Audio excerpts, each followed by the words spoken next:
Hola, queridos alumnos, me da muchísimo gusto saludarlos como siempre.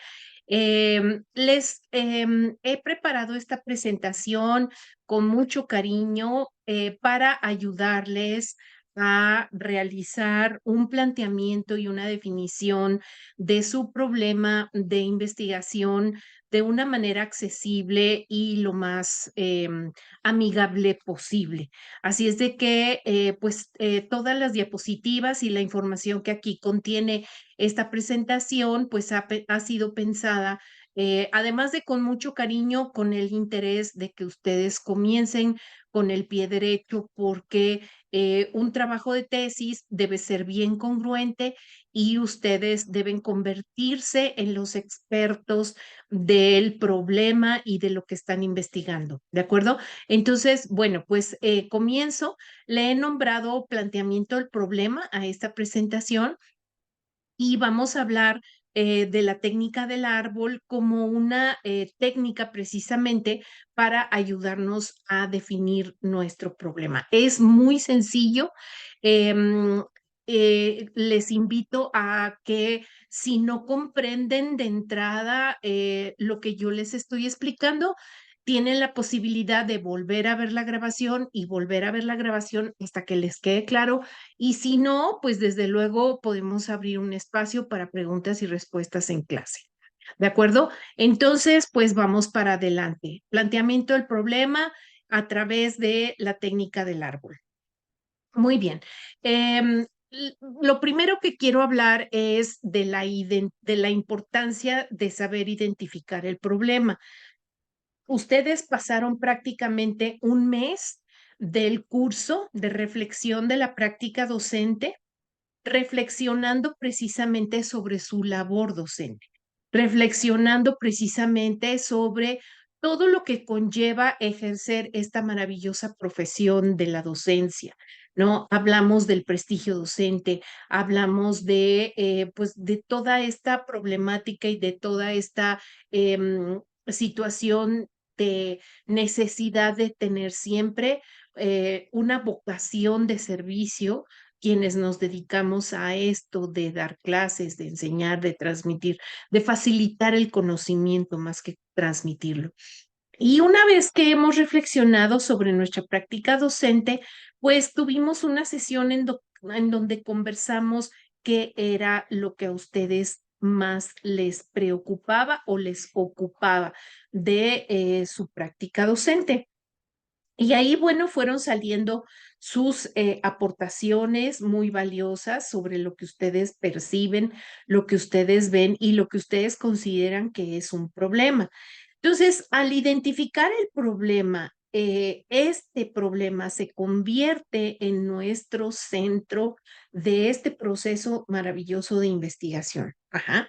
Y al decir que se convierte en el centro es porque debemos buscar más información al respecto y generar las evidencias necesarias que nos permitan seguir reflexionando y seguir profundizando sobre el problema, es decir, a realizar un análisis reflexivo del mismo, ¿ok? Y como ustedes bien saben, porque ya leyeron acerca de lo que es la metodología investigación-acción, la metodología es una espiral, es decir, nunca termina en donde nosotros pensamos que ya resolvimos un problema. Siempre hay algo más que resolver o siempre surgen en el camino otras cosas que nos llevan a seguir analizando y a seguir reflexionando.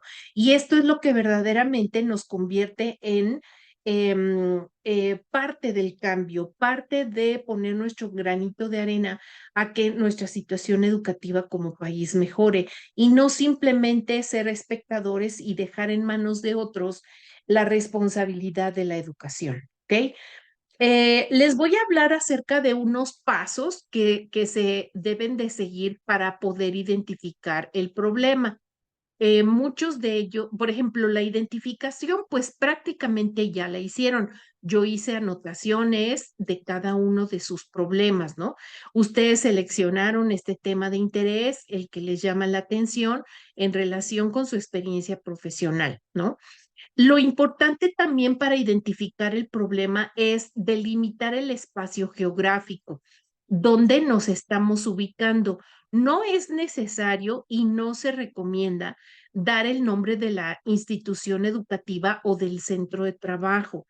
Tampoco es necesario hablar de el número de este centro de trabajo, ni dar absolutamente ningún tipo de información más que la necesaria y la suficiente para ubicarnos geográficamente en dónde se está llevando a cabo este problema.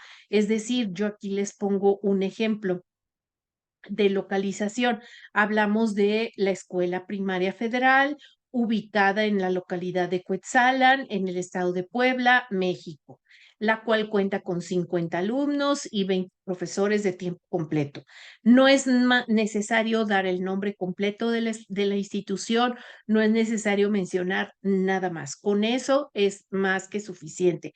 Hablar del nivel académico y hablar de dónde está ubicada geográficamente. ¿Ok? Delimitar el nivel académico es en dónde estás detectando la problemática. Por ejemplo, en donde hablamos del espacio geográfico, estamos hablando de una escuela primaria federal. Ahí ya está delimitado el nivel académico. Pero yo les pongo aquí para agregar un poquito más y ser un poco más detallados y explícitos, pongo en mi experiencia de X número de años impartiendo clases en el nivel secundaria, he notado que los alumnos que ingresan al primer grado presentan dificultad en el proceso de adaptación al cambio de grado. Entonces, ahí estamos hablando un poquito de que su expertise es en el ámbito de la secundaria y que ustedes están recibiendo a los alumnos que están dando el salto de primaria a secundaria. Luego viene la definición e investigación del problema. Es bien importante que realizar una pequeña revisión de los antecedentes del tema, es decir, buscar bibliografía, hablar de teorías, investigaciones, autores que hayan hecho publicaciones sobre el tema. Por ejemplo, si yo voy a abordar el tema de la violencia en el estilo de comunicación o del lenguaje violento, entonces ya tengo que comenzar a empaparme acerca de esta terminología. Ustedes van a ir de la mano conmigo haciendo su investigación bibliográfica, haciendo su estado del arte, tiene que ver con todas las investigaciones que se hayan hecho del tema, pero ya de entrada ustedes ya tienen que ir explorando, investigando más acerca de esto, porque ustedes al terminar su tesis tienen que convertirse en expertos de lo que están diciendo y de lo que están haciendo, ¿ok? Y por último, la formulación del problema. La formulación del problema, ahorita vamos a hacer un ejercicio conjuntamente para ayudarlos a formularlo adecuadamente. Se recomienda de redactarlo todo el tiempo a modo de solución. Esto me gusta mucho porque no es lo mismo am, hacer un planteamiento desde el aspecto de queja que desde el aspecto de propuesta. Ujú. Y la tendencia en algunas personas es, en el proceso de formulación del problema, es como si estuviéramos enojados, como si nos estuviéramos quejando o como si encontráramos en nuestra tesis un espacio para catartizar nuestras frustraciones, nuestros sentimientos de enojo o de miedo o de sorpresas, de los cambios, en fin, muy válido, por cierto, ¿no? Me está saliendo aquí un anuncio donde dice que tengo que checar mi audio. Espero que no hayan tenido problema para escucharme adecuadamente. Así es de que ya lo estoy probando. Espero que me escuchen adecuadamente. Bien. Bueno, entonces les decía, en cuanto a a la formulación del problema, no debemos aparecer como un buzón de quejas. Ajá. Nuestro trabajo de tesis no es el buzón de quejas donde vengamos a explayar o a catartizar nuestras frustraciones o nuestros enojos. Es una propuesta de investigación a un problema que vamos a tratar de resolver o vamos a resolver mediante una intervención educativa. Entonces, todo el tiempo tenemos que hablar de una manera positiva a modo de solución del problema como si ya estuviera resuelto.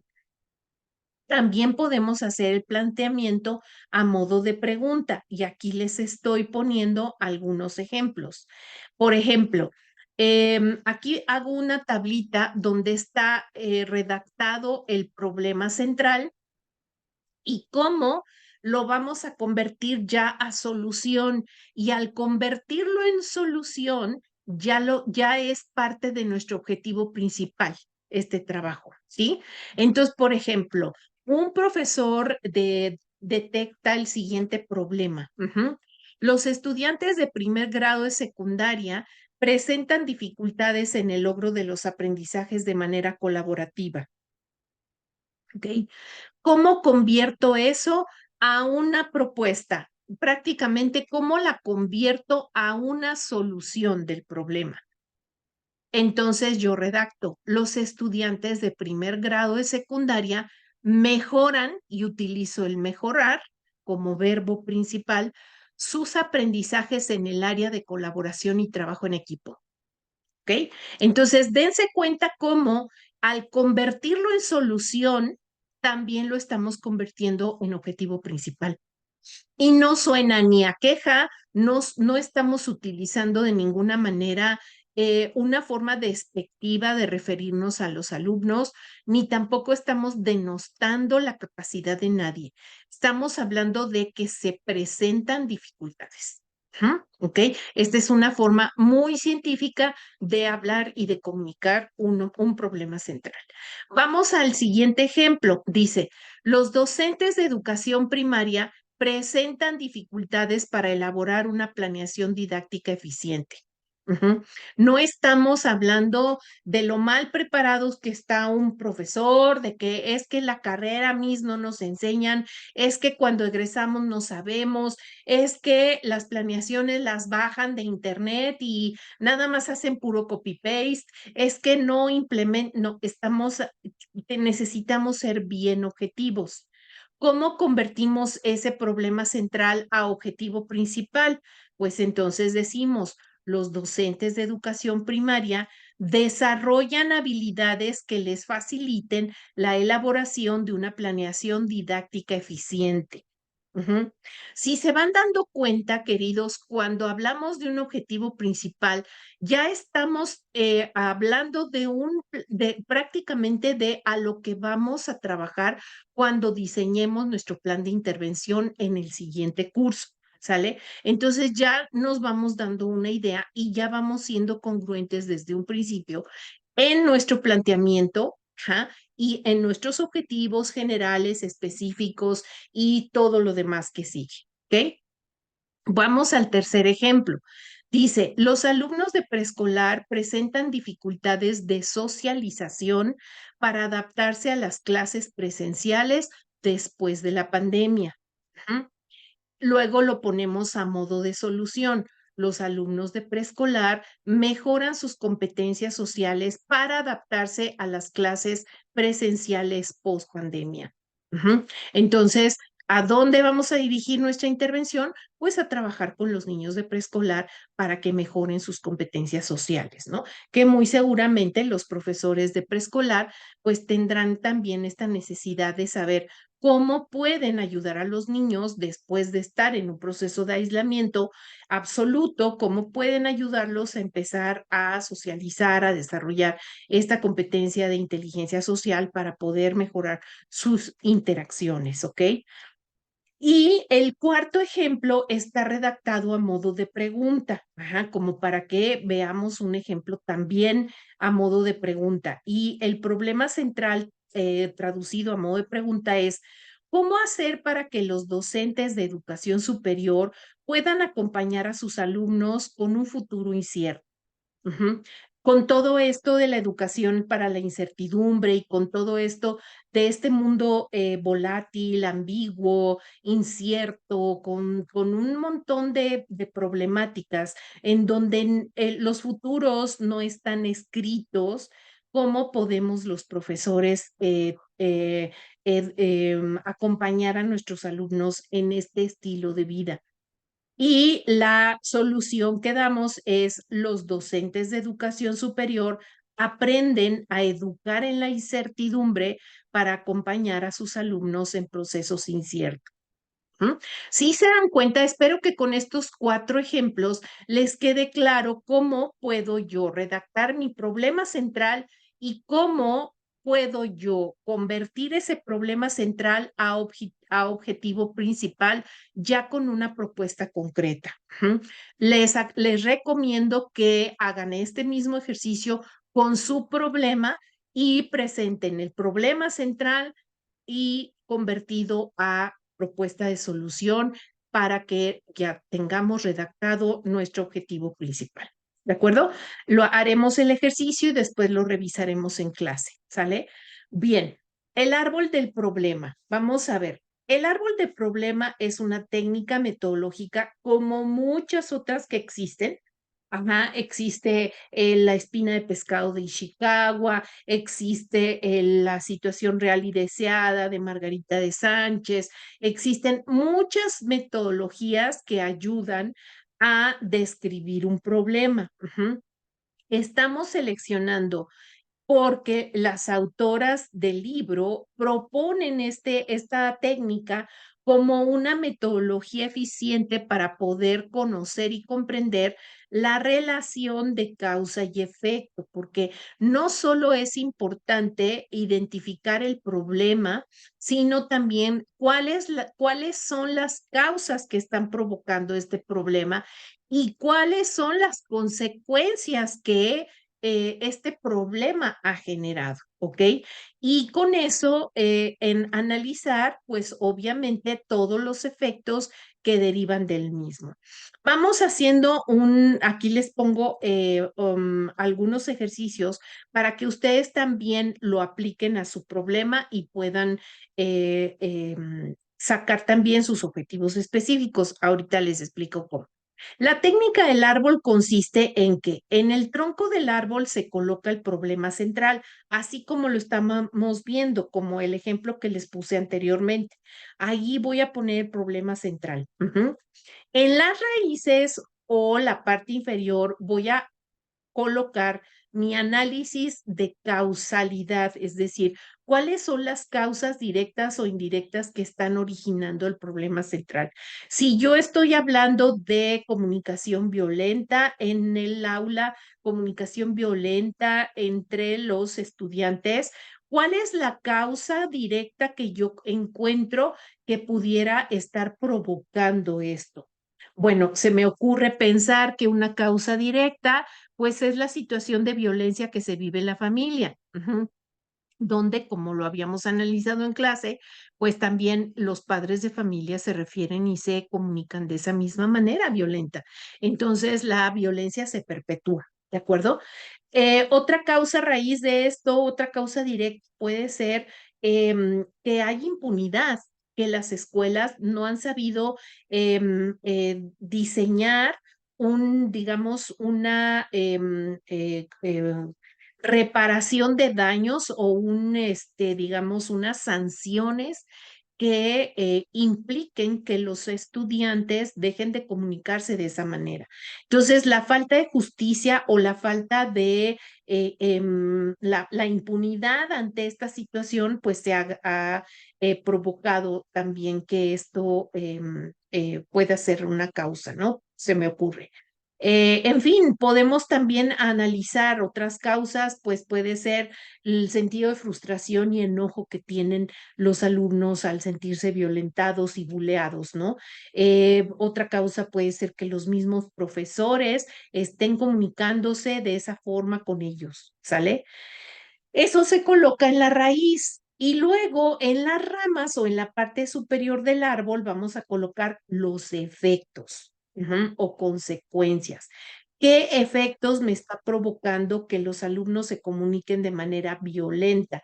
Pues un efecto importantísimo es que no existe un ambiente armonioso para el aprendizaje. No existe en el aula el ambiente adecuado, armonioso y las conexiones emocionales necesarias, saludables para que se dé el aprendizaje, porque en la violencia no se aprende. Ese puede ser un efecto, pero importantísimo.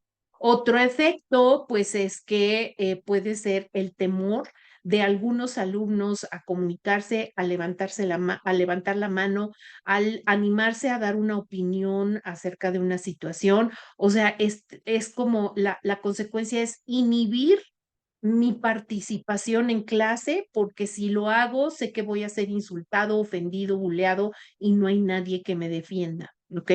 Y por supuesto, otra consecuencia, pues tiene que ser que violencia llama más violencia y terminamos habituándonos a ese tipo de comunicación, ¿no? Como no pasa nada, como hay injusticia, como no hay una sanción adecuada a esta falta, pues nos vamos habituando a ella y el lenguaje violento se va incorporando como parte de nuestra día a día. Ujú.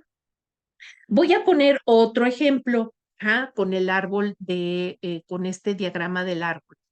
Bueno, habíamos dicho que en el tronco se coloca el problema central. Aquí voy a poner otro ejemplo y escogí este. Los estudiantes de primer grado de secundaria presentan dificultades en el logro de los aprendizajes de manera colaborativa. Es uno de los ejemplitos que les puse antes, ¿ok? Voy a sacar aquí cuatro consecuencias, perdón, cuatro causas directas e indirectas que yo considero a través de mi análisis que puede estar provocando esta situación, ¿ok? Entonces, esto de los estudiantes de primer grado de secundaria presentan dificultades, esto es el problema central y lo voy a tomar como parte del tronco del árbol, ¿ok? Y voy a hacer un análisis. ¿Qué tipo de causas puede ser que esté provocando esta problemática? Una causa puede ser que tal vez las orientaciones o instrucciones que brindo a los estudiantes son poco adecuadas para trabajar en equipo. Ujú.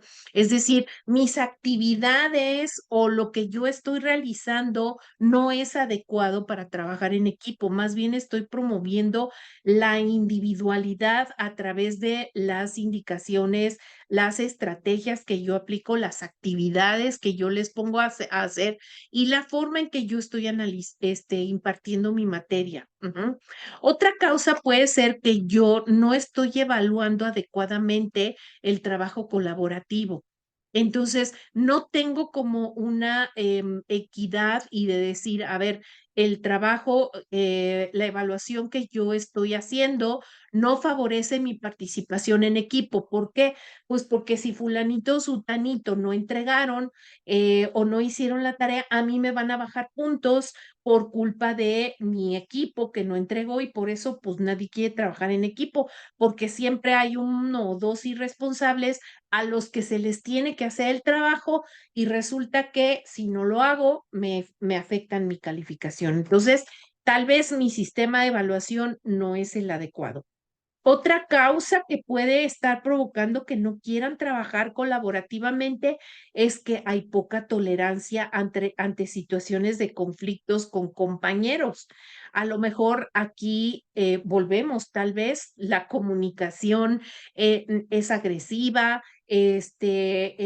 no escucho si hay muchos problemas en el equipo, lejos de negociar y lejos de tratar de resolver lo que prefiero es agarrar la parte que me toca, hacer mi parte y hacer todo el trabajo y presentar yo para que a todo mundo saque 10 o saque una buena calificación y yo no tener que pelearme ni negociar con ninguno.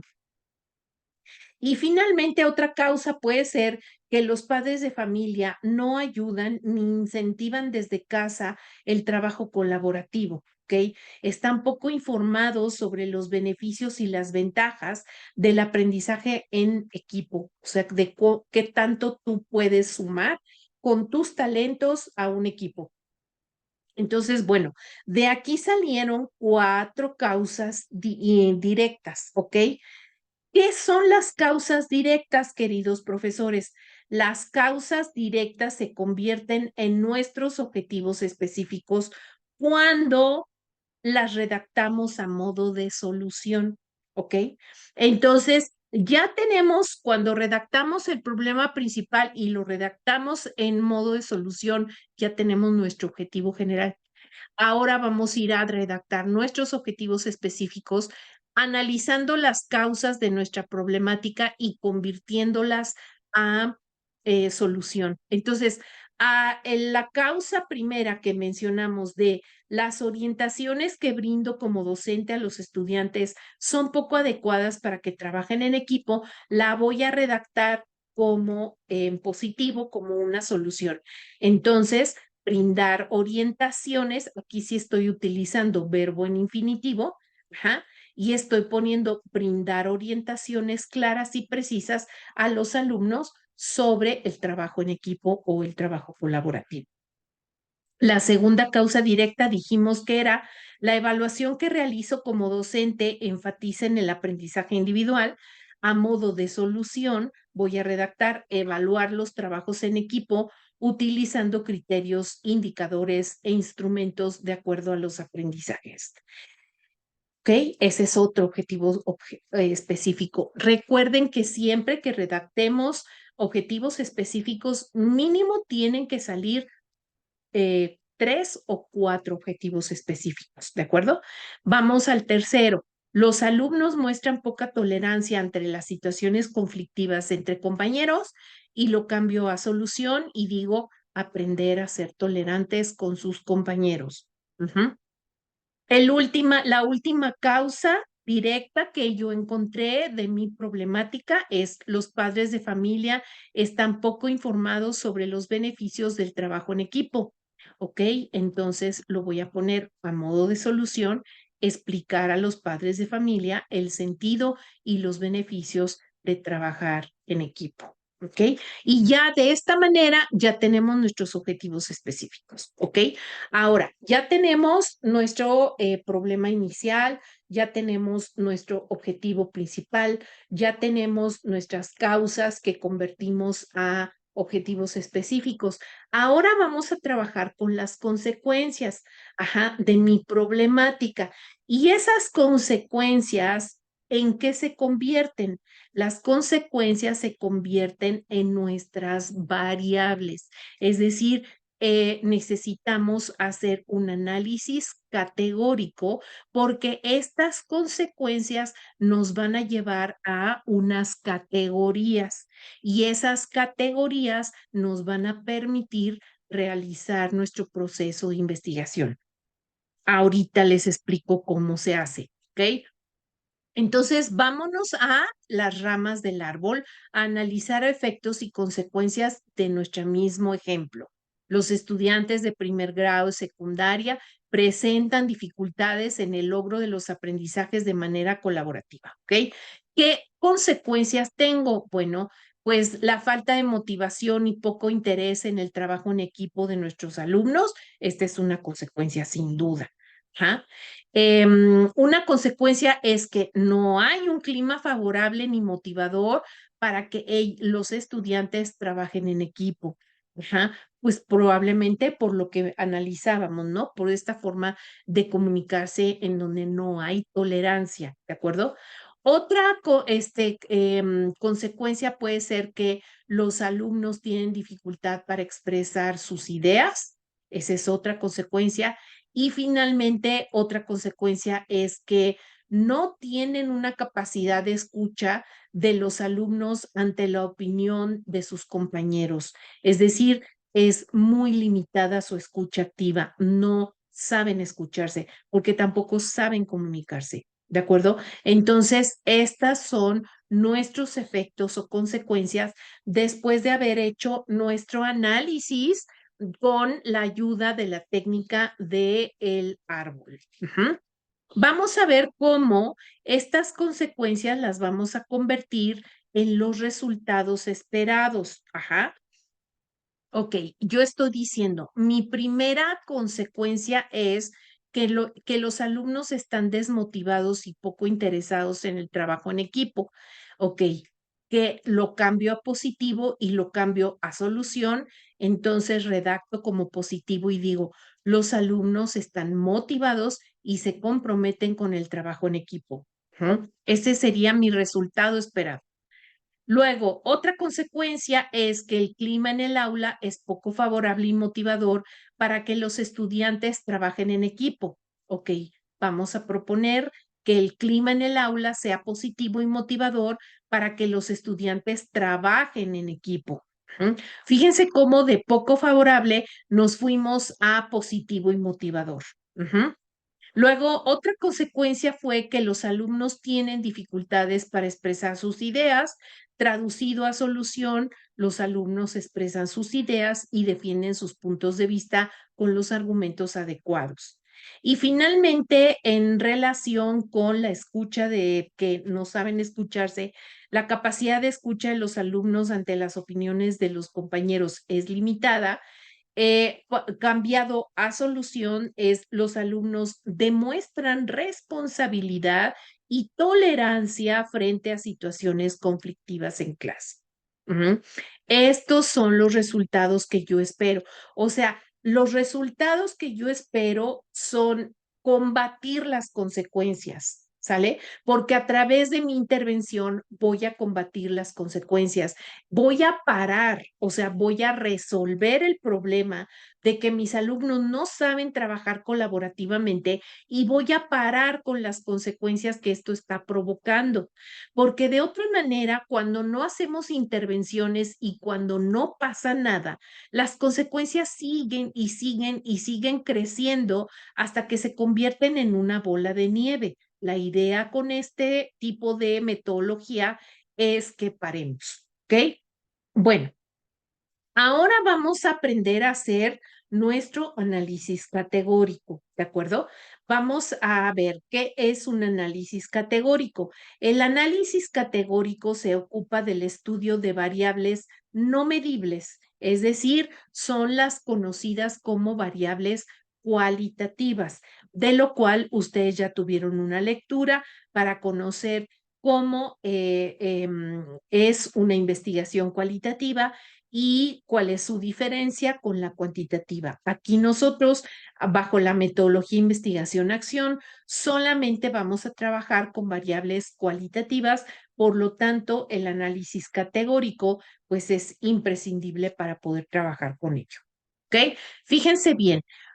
Ustedes van a tener que trabajar una tablita como esta que para poder iniciar su búsqueda bibliográfica para poder sustentar su marco teórico.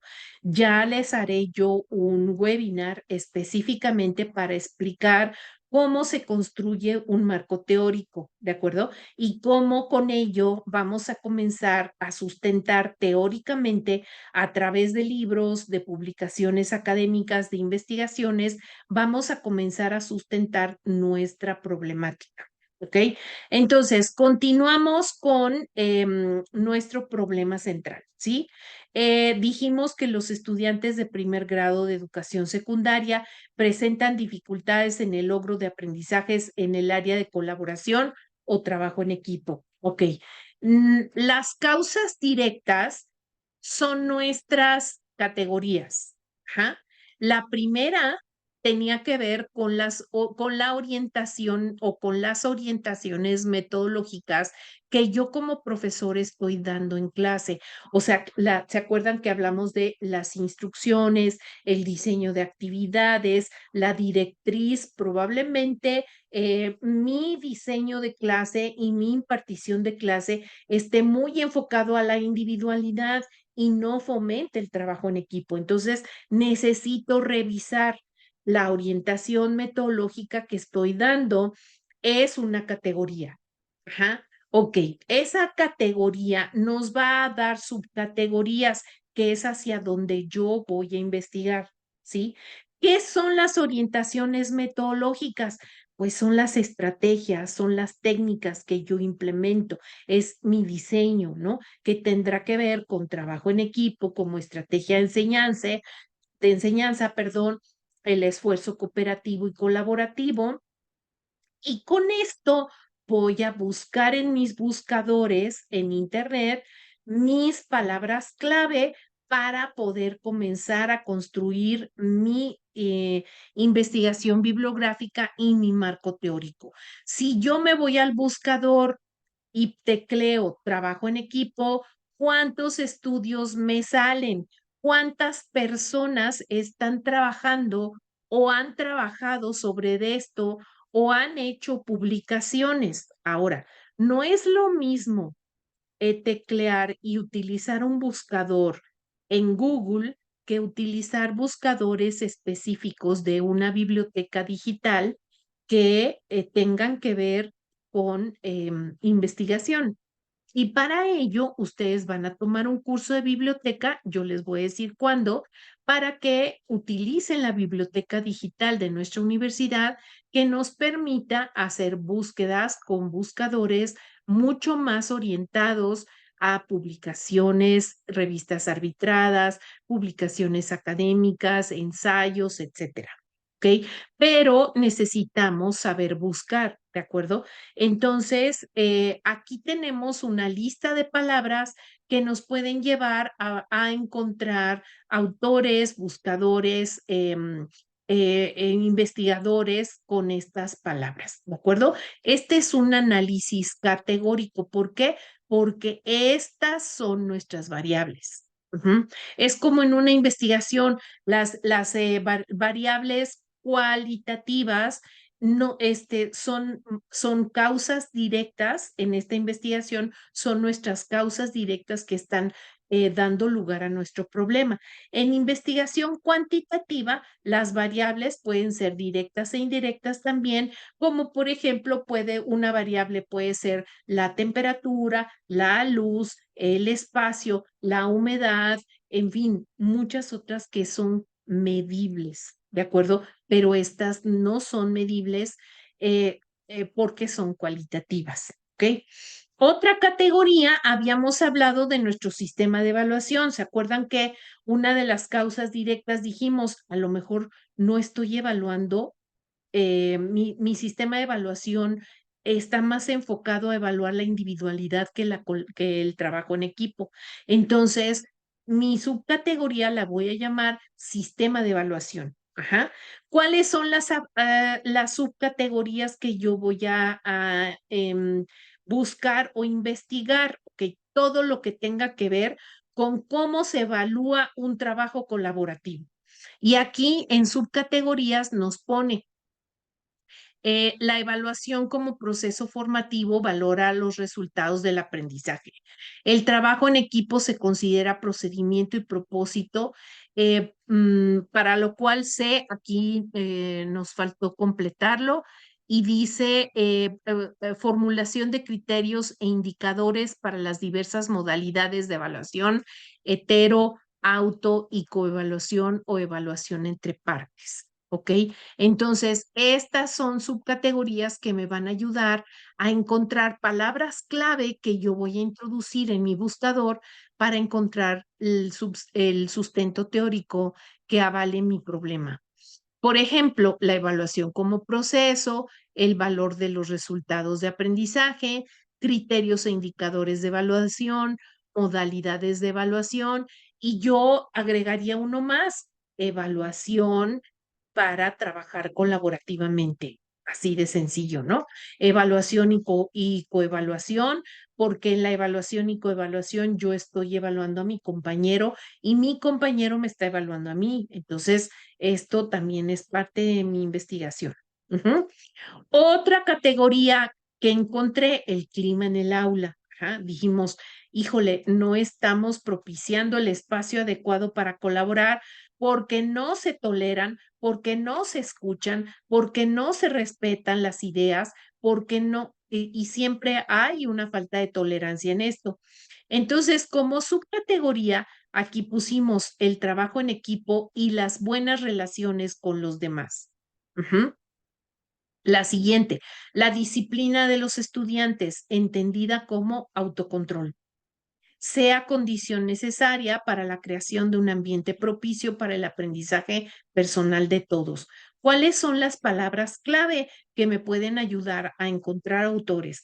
Clima en el aula, características del clima, autocontrol y autorregulación emocional, disciplina en el salón de clase, entre otras. Y por último, una de las últimas categorías o causas directas que encontramos era la participación de los padres de familia, ¿se acuerdan? La participación de los padres de familia como subcategoría se entiende como elemento clave en el desarrollo de prácticas solidarias y trabajo en equipo. Si en la familia los papás promueven el trabajo colaborativo, entonces es mucho más fácil que los alumnos aprendan a colaborar en la escuela. Pero si en la familia todo está centralizado en una sola persona que hace todo y que solo da indicaciones o comentarios del papá de que nunca trabajes en equipo porque siempre te van a traicionar, porque por culpa de ellos vas a sacar malas calificaciones y yo aquí te voy a castigar, entonces ahí tenemos problemas, ¿sale? Otra subcategoría es comunicación fluida democrática entre docentes, alumnos y padres de familia. Las palabras claves para el marco teórico es participación y colaboración de padres de familia, eso es lo que voy a buscar, y comunicación, ¿ok? Puede ser comunicación adentro de la familia, intrafamiliar, ¿ok? Bueno, si se dan cuenta, queridos profesores, este análisis categórico tiene el objetivo de identificar nuestras variables cualitativas, ajá, a través de las causas directas del análisis del árbol y a través de estas subcategorías, es como que las subcategorías es como desmenuzar la categoría que estoy identificando y con la subcategoría seleccionar las palabras clave con las que yo voy a iniciar mi investigación y mi búsqueda para sustentar mi marco teórico. Ujú. Entonces, esto es de lo más sencillo. Yo les recomendaría que hicieran esta misma tabla, obviamente que hagan su técnica del árbol, primero identifiquen, hagan su planteamiento del problema, lo conviertan a objetivo general, luego hagan el análisis de las causas que son serán nuestros objetivos específicos y luego nuestras categorías y luego hagan sus consecuencias, que son la rama del árbol, y que estas consecuencias se van a convertir, perdón, en los alcances de mi intervención. ¿Ok? Entonces, esto lo tenemos que hacer exactamente con cada uno de los problemas que ustedes plantearon al principio. Espero que les haya ayudado mucho esta información y por supuesto les dejo para que el resto de la clase hagan esto mismo, este ejercicio y puedan ustedes tener ya su avance. Háganlo a mano. Mi recomendación es que lo hagan a mano para que por allí en un cuaderno puedan ustedes tachar, borrar, demás. Los que son muy buenos en Word pueden hacerlo también en Word y con esto pueden ustedes, ¿cómo se llama?, comenzar a construir su capítulo 1 de la tesis, porque el capítulo 1, tal como nos lo marca el manual de elaboración de tesis, tendrá que ver con el planteamiento del problema, los antecedentes, la solución, todo esto, y obviamente con nuestras categorías y subcategorías para poder iniciar nuestra búsqueda que va a dar lugar a la construcción de nuestro marco teórico, el cual es el capítulo 2. Les recuerdo que esta materia de reflexión de la práctica docente termina hasta el capítulo 2. O sea, ustedes van a hacer un boceto del capítulo 2 de su marco teórico, siguiendo de la mano las indicaciones que les voy a ir dando y sin darse cuenta verán que es muy fácil. van a empezar a construir también capítulo 2. Entonces, el objetivo es terminar la mitad de la tesis, que es capítulo 1 y 2, y en la materia de transformación continuar con la intervención, que serían capítulo 3 y 4. ¿Ok? Bueno, inténtenlo por favor el resto de la clase. Por favor, háganlo a mano o háganlo en Word, como ustedes quieran. Y dentro de 8 días en clase estaremos revisando cada uno de sus situaciones de análisis categórico. Y por favor, también continúen con la tarea que pues les pide y les solicita Blanca. Muchas gracias a todos. Terminen su análisis categórico, su planteamiento del problema y todas las dudas las resolveremos en la siguiente clase. Hasta luego.